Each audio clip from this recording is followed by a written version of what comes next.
Africa Content TV.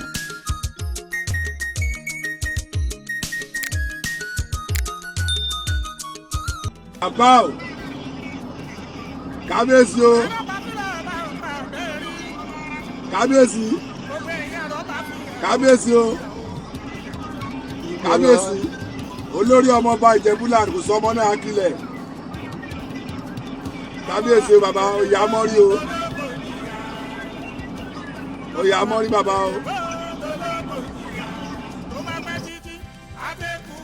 Kábíyèsí Awùjalẹ̀ ọba adétọ̀nà ọba gbà bàtẹ́wọlẹ̀ ọmọ ní kíláyà tó tó ọba.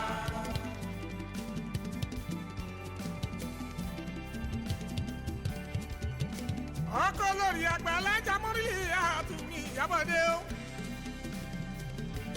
ìyábọ̀dé alájà ní ọmọ tó ṣe é nìkan ìyọ̀kẹ́ o lódẹ̀gbọ́n níjẹ̀bú òde o ọmọ ẹ̀gbọ́n mogun alájà mọ̀ mi o